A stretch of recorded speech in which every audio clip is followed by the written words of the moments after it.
donc la proposition, Rodolphe, d'ouvrir le financement à 100 public pour enlever justement toutes les ambiguïtés possibles. Qu'est-ce que vous en pensez? Non, je pense que c'est une très mauvaise idée parce que ça enlève toute la vie politique. Écoutez, ce financement de 100 $, c'est un geste citoyen d'abord. C'est important de laisser les gens pouvoir donner à un parti politique parce que, regardez, on va prendre un exemple. Un nouveau parti politique qui viendrait et qui serait en train d'être créé n'aura pas du financement populaire étatique parce qu'il n'a pas eu de vote, il n'y a pas eu d'élection. Donc, c'est important aussi d'avoir des fois des cycles où on voit, par exemple, une proposition qui plaît, bien, que les gens peuvent dire, bien, j'aime ça, j'ai envie de donner un 100 $, etc. Ça donne cette vie politique. Le problème, c'est qu'il y a eu de la bêtise.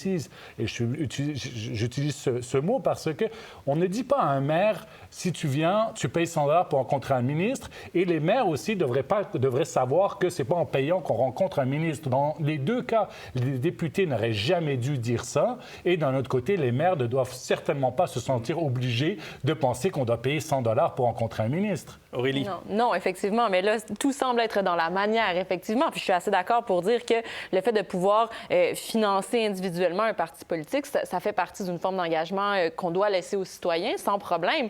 Puis d'ailleurs, je pense pas que les partis d'opposition remettaient ça en question. Là, ça semble assez évident que la CAQ aujourd'hui essaie de changer le sujet de la conversation, de dire « Ah, vous trouvez qu'on a des pratiques quelque peu douteuses, donc voici une autre manière de corriger un problème qui, en fait, ne répond pas du tout aux préoccupations qui sont exprimées par rapport à leur éthique dans ce contexte-là. » On a l'impression que d'enlever complètement l'argent privé de dons individuels viendrait nettoyer complètement l'ardoise. Autrement dit, on s'assurerait de ne jamais être dans une situation d'ambiguïté, Cyril.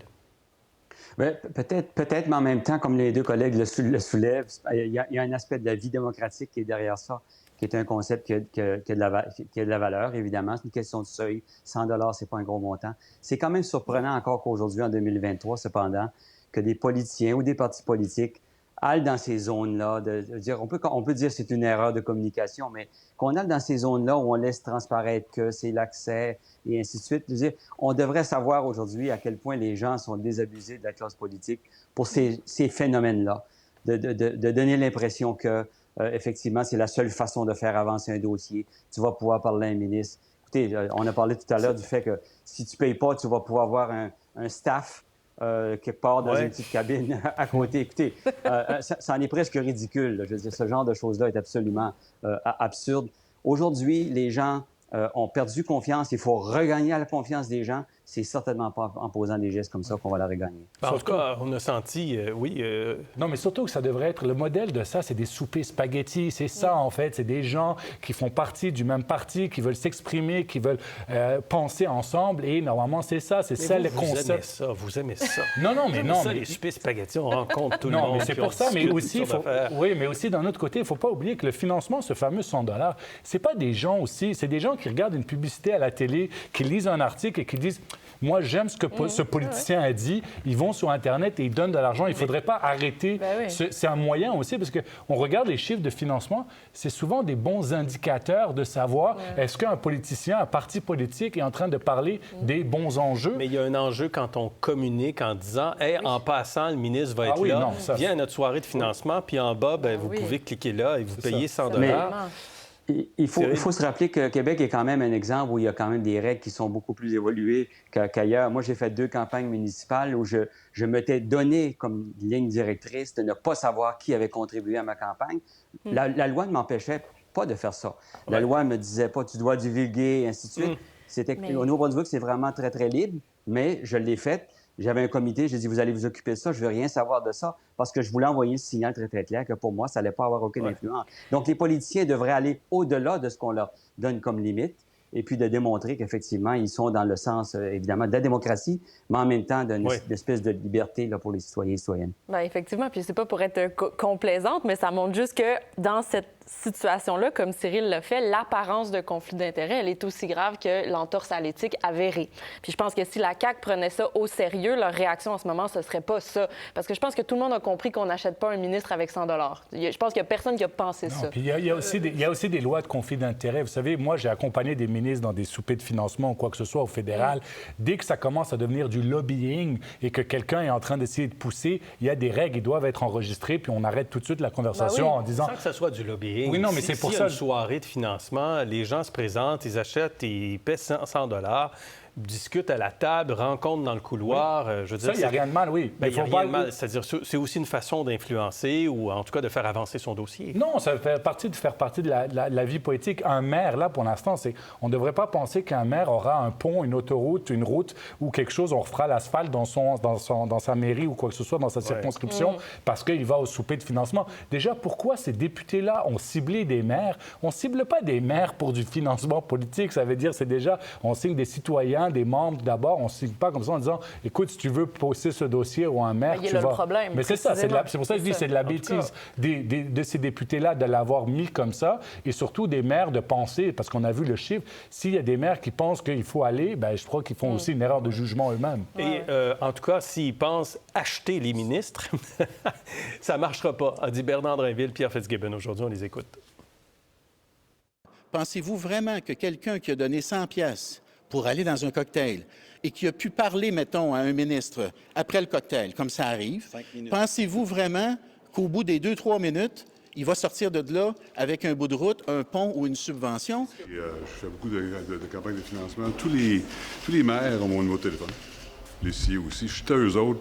J'appellerai directement. C'est plus facile de passer par un financement. Oui, bien c'est ça. Est-ce que l'enjeu, c'est 100 $?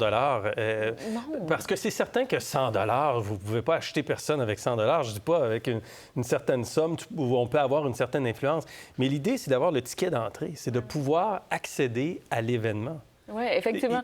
Il est là l'enjeu, et pas de dire Pierre Fitzgibbon ne se fera pas acheter avec 100 $. Non, oui. Pas vrai. Mais ça, je trouve que les citations qu'on vient d'entendre de M. Fitzgibbon et de Drinville, c'est un peu hypocrite parce qu'il n'y a personne... Il n'y a aucun citoyen là, qui a vu ça, qui a pensé que c'est le 100 $ qui allait faire la différence. Encore une fois, et c'est fascinant, les ministres caquistes ne semblent être jamais gênés de rien. Là. Encore une fois, en matière d'éthique, ça ne semble pas du tout les embarrasser, là, ce qu'on leur dit aujourd'hui.